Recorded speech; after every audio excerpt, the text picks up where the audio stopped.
Is it possible to have too much responsibility, to take too much responsibility for yourself? Like, one thing that I've been thinking is that the victim mindset, where you believe that you have no control over the outcomes in your life. I wonder whether there's an opposite, where you believe that you have an infinite amount of control over them and you lose faith in your innate ability to just carry you through. I've been thinking a lot about releasing the tiller, which is a Jed McKenna quote.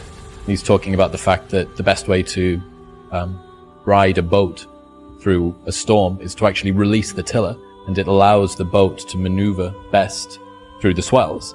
And I think that a lot of the time, going back to the imposter syndrome thing that we were talking about, as you start to accumulate more and more competence, the higher level of overthinking, the higher level of neuroticism, the more of an attention to detail that got you from 0 to 50 isn't necessarily the thing that's going to get you from 50 to 100.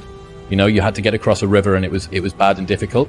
You don't need to carry that boat across ground to then get you across the next one. And I wonder whether the opposite of a victim mentality, where you take responsibility for the things that occur in life, I wonder whether you can overshoot that. You can, for sure. Yeah, definitely. I mean, Dostoevsky said that every man was responsible for everything he did and for everything that everyone else does. It's kind of an insane statement, but also somewhat it's true in a certain sense. You do have an indefinite responsibility, and you do have an indefinite capacity to bear that responsibility, but that doesn't mean it can't be crushing. And then I would say the antidote to that is that you're not in this alone. As your responsibilities mount and your opportunities increase, you have to delegate more and more. It's important that you do everything you can, but there's enough for everyone to do.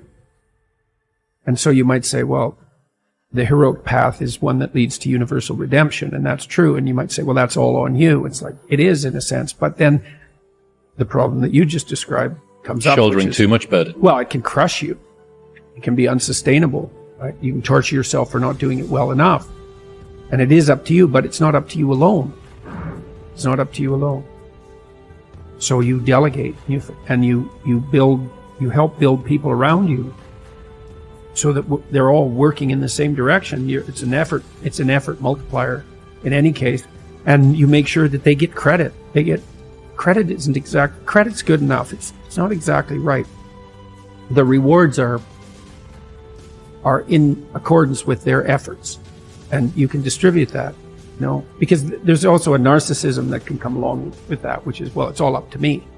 And even if you're working in a very competent manner, it can seem that way, but there's plenty of work to go around, and there's plenty of credit where credit is due. And so what you do as you attain more responsibility and opportunity is you delegate more of that, and you do that continually. I mean, one of the roles of a good manager is to make him or herself irrelevant.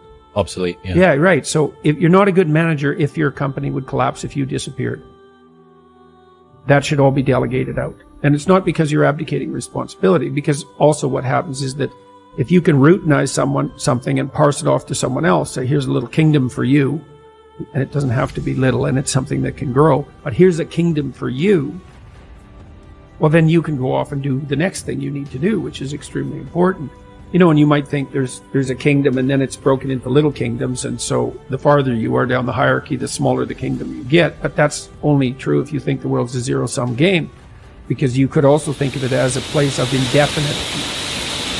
an indefinite number of the largest kingdoms possible. And I think, why do we think this is exhaustible in some sense? Well, because it doesn't look exhaustible. That's the limits to growth mentality. It's like, economists don't believe in that, because they think, well, no, we can just get more efficient, which we certainly are. We're way more efficient than we once were. And those gains in efficiency, when they're not being interfered with, are increasing at more than an arithmetic rate.